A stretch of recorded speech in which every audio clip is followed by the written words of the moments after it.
Ladies and gentlemen, welcome back to your cybersecurity series. My name is Vlad and I'm here to help you and support you in your cybersecurity journey, even if perhaps you don't have a technical background. But rest assured that I will do my very best to make it as accessible as possible. Today, this is episode 25, and we are continuing our journey on cryptography. Featuring here today is Alan Turing, a famous English person who, of course, as a researcher, had a lot of impact on modern computers. But today, we will focus more specifically on his role within the Second World War, because he and his team managed to break the Enigma encryption. So, Enigma was the name of both an algorithm and a device that was widely used by the Germans during World War II to coordinate and basically inform the troops of the different military tactics and military operations. So, in this episode, we are going first to look at Enigma, the device itself, how it was operated, how much is it of an achievement to break it, because we will specifically look at the complexity of the Enigma algorithm, and finally, what was the trick that Alan Turing and his team found, what type of techniques did they use to break the encryption and save World War II. So first, jumping into the topic, we need to do a short reminder on the previous episode, episode 24. Every time that someone tells you about a crypto system, I really want you to picture this magic wooden box. Because you need to understand that really the magic is not on the box itself or its parameters, it's really within the encryption key. The encryption key is the thing that allows you to move from a plain text into a ciphertext. And in the context of Enigma, this analogy makes complete sense because Enigma that you see here came in a wooden box. Even though the wooden panels is not so much what we are interested in, we would rather look at all the mechanical and electric pieces that are here in the box. Because Enigma was used with an electric battery, and of course, there were some mechanical parts that you see here. It does look perhaps a bit complex at first, but we will break it down into several components. So, different parts. The first one that might be most familiar to you would be the keyboard. So, the part here in purple, it really resembles what you would find on a modern computer or the former typing machines. And what you can see is that there is a second series of characters, so here in blue, which is called the lampboard. So if I go back to the illustration, you can see there are two identical series of letters, the keyboard and the lampboard. So the idea is that the operator would type on the keyboard, so the zone in purple, and on every character that is being typed, you would have another character that would be highlighted on the lampboard. So on the lampboard, you would have the encrypted version of the letter that you are using as an input. Again, we are in a time where the communications were relying on radio or telegraph. So basically, this would be a two-man job. The first person would be typing the plain text message on the keyboard, and a second operator would be writing down the encrypted version of the message that would be coming out of the lampboard. And that encrypted message would then be communicated via radio or via telegraph. You can see also there is an area in orange. We have three different rotors. So those rotating metal pieces that we see here in this picture. Here they have four of them, but basically the widespread Enigma device was only using three different rotors. And the idea is that every time that the operator uses the keyboard, so every time that they press one of the keystrokes, the rotor on the right would move by one increment. So it would move by one step, and then one step, and then one step. And it is the same principle as a clock. So you have three rotors. You can think of them as the rotor for the seconds and the minutes and the hours. So every time that the rotor on the right has done a full circle, then the rotor in the middle would move by one increment. And then when the one in the middle has done a full circle, the rotor on the left would again move by one increment. And that's quite interesting. That's where the magic lies. And that's where most of the complexity from Enigma comes from, because those rotating pieces are changing the configuration every time. Finally, we also have a fourth and final area on this Enigma machine, which is called the plugboard. As you can see here on the graph, it's basically a place where you could put some cables in order to connect different letters one with each other in order to add an additional layer of complexity into the algorithm. So, how is it all being operated and how is it used? We are going to first look at the rotors. And before we do that, just another illustration of the lampboard. As you can see here, it's really small lamps that are being lit when the character is being used as an output, so the encrypted version of the character. So those rotors, basically, as part of the package that would be sent to the German officers, because you need to understand that, I mean, here we are talking about a physical device, and it's important that all of the operators, all of the officers in your army would have the same machine in order to encrypt or decrypt the messages. So those parts would be massively produced. So all Germans had the same Enigma kit with the same rotors, the same configuration.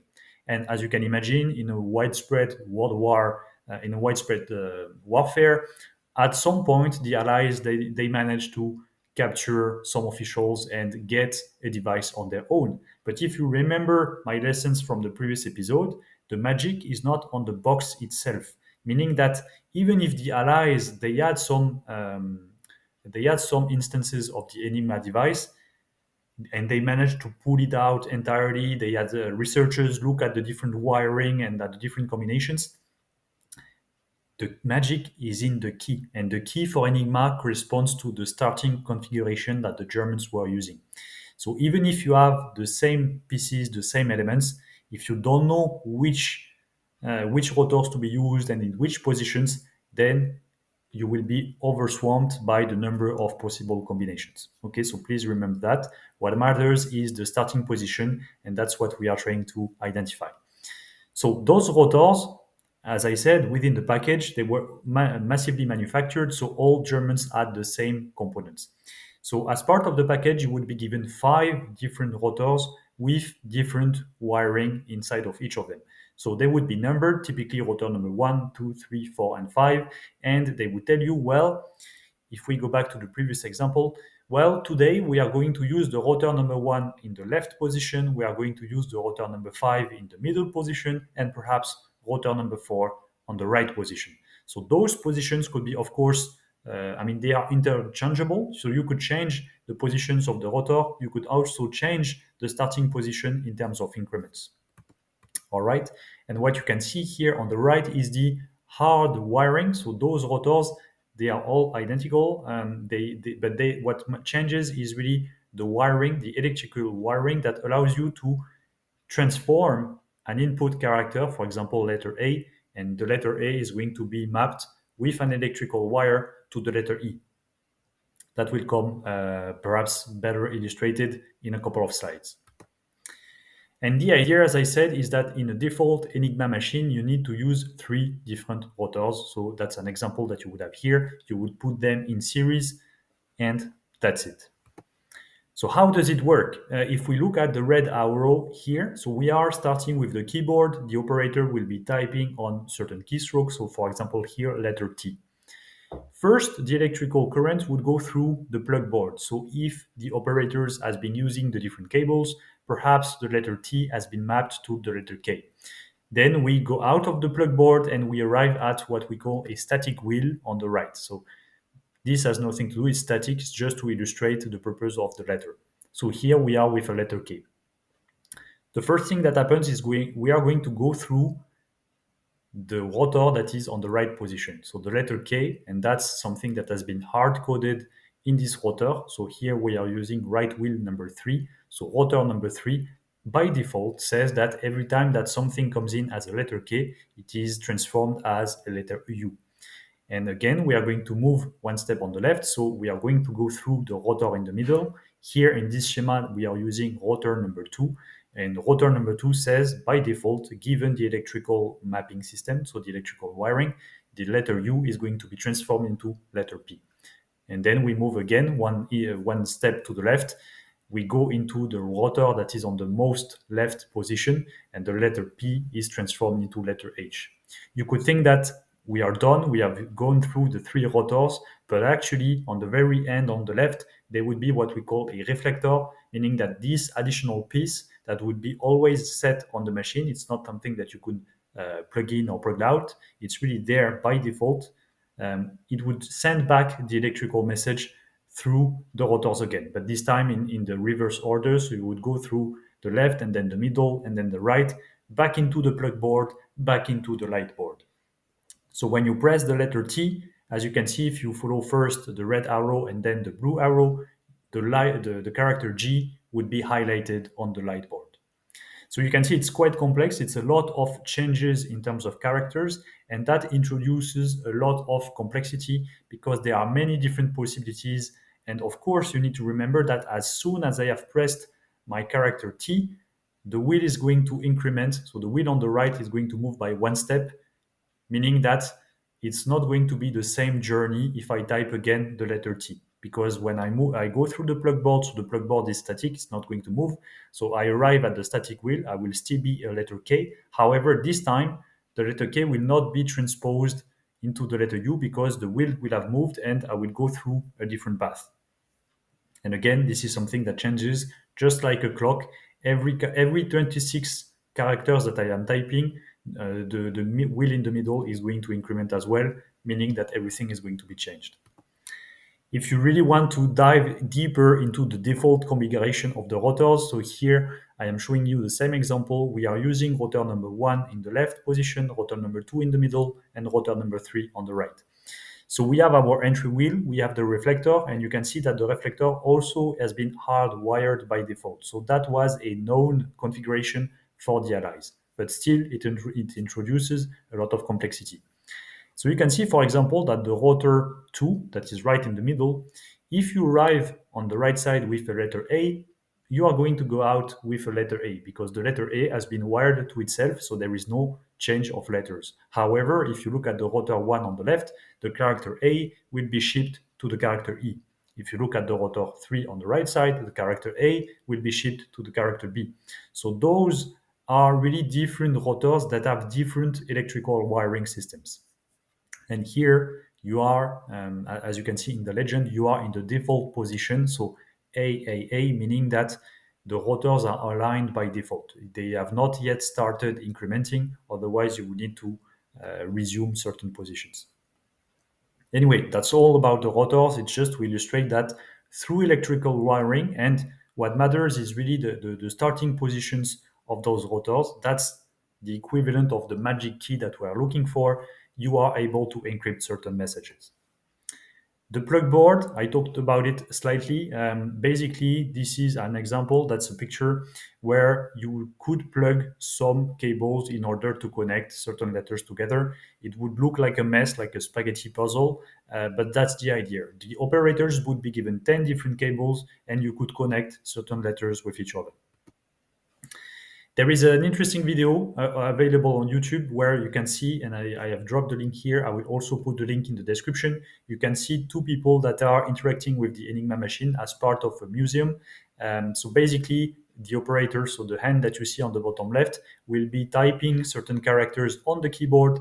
And as you can see here, for example, the letter V is highlighted on the lamp board, and the second operator will be writing down the corresponding elements.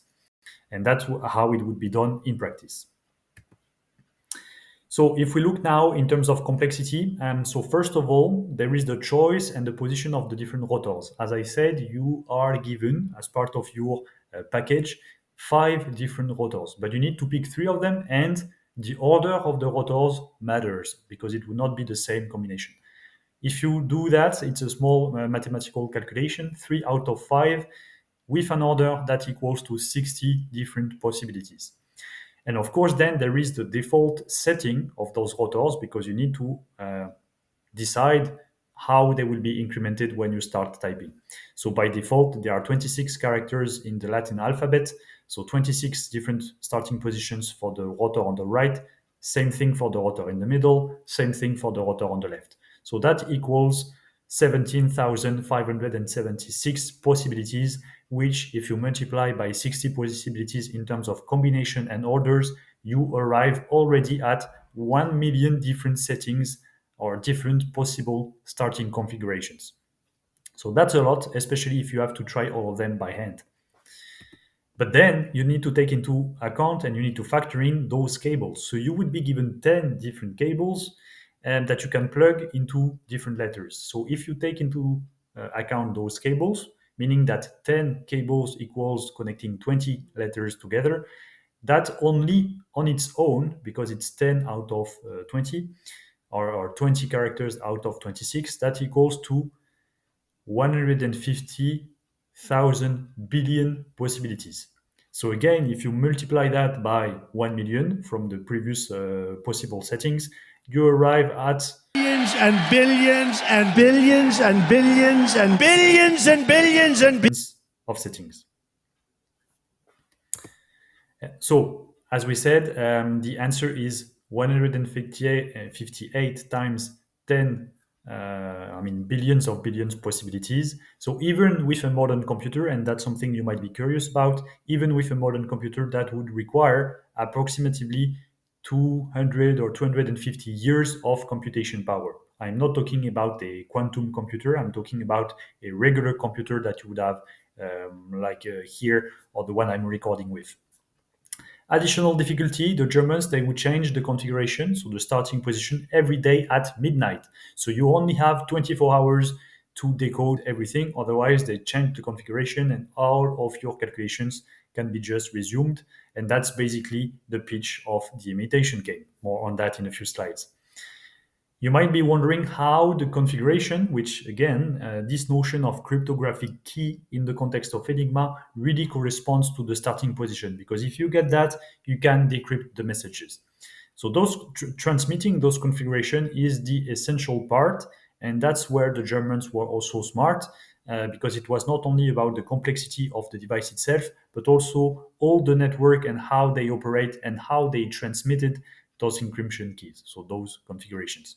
They were printed on paper and they would contain 1 month of configurations in advance. They would be specific to each army corps, meaning that the Navy would have their own configurations, the Air Force would have their own configurations, and the soldiers on the ground would also have their own configurations. It would only be transmitted to the secure headquarters, so it would not be given to low-ranking officers on the field. It would be only given to specific stations well managed by the Germans.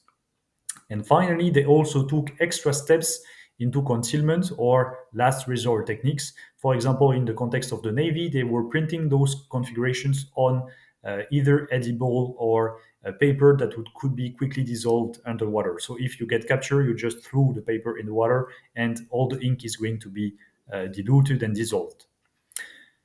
So again, additional, let's say, organizational difficulties on top of a marvelous engineering and electronical technology.